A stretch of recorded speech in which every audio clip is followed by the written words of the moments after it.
శ్రీ శివాభ్యాం నమః, హరిహరాయ నమః.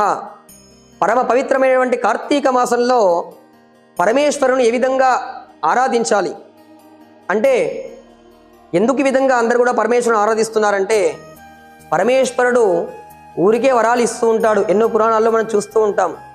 కనుక అటువంటి బోలాశంకరుడికి ఏ విధంగా అర్చించాలి అంటే, చిన్నపాటి శివలింగాన్ని మనము తీసుకొని పూజా గదిలో కూడాను బ్రాహ్మీ ముహూర్తంలో స్నానాన్ని ఆచరించి ఈ యొక్క కార్తీక మాసంలో సాలగ్రామం అంటూ ఉంటారు, అటువంటిది మన ఇంట్లో పెట్టుకోవచ్చు. కనుక ఆ యొక్క సాలగ్రామాన్ని ఆవు పాలు, ఆవు పెరుగు, ఆవు నెయ్యి, ఇక్కడ గొప్పతనం ఏంటంటే పంచామృతాలు అందరూ అభిషేకం చేస్తుంటారు. కానీ రహస్యం ఏమిటంటే, ఈ యొక్క కార్తీక మాసంలో మనము పంచ అభిషేకాలు కాకుండా స్వామివారికి విశేషంగా ఆవు పాలు, ఆవు పెరుగు, ఆవు నెయ్యి, గోమయం, గోమూత్రం, అంటే ఇవి కేవలము ఆవు చేత సేకరించినటువంటి వస్తువులు కనుక వీటి చేత పరమేశ్వరుడికి ఎంతో గొప్పగా ద్రవ్యాలు అక్కర్లేదు, ఎంతో కిలో పోయాల్సిన అవసరం లేదు.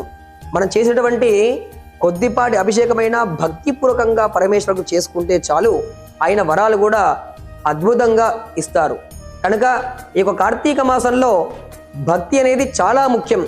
భక్తితో స్వామివారిని ఈ విధంగా ఎవరైతే అర్చించి మనసులో కార్తీక దామోదరాయ నమః అని మనసులో అనుకోవాలట. ఆ విధంగా అనుకొని స్వామివారికి నిత్యం కూడా అర్చించినట్లయితే గొప్పనేటువంటి వరాలు కూడా పరమేశ్వరుడు శివ భక్తులకి ఇస్తుంటారు. మనం చూస్తూనే ఉంటాం, ఎంతో స్వామివారు వరాలు ఇస్తుంటారు. కనుక ఇటువంటి వరాలన్నీ కూడా మనకి దక్కాలంటే ఈ యొక్క కార్తీక మాసంలో ఈ విధి విధానంగా మనం ఖచ్చితంగా చేయాలి. శ్రీమాత్రే నమః.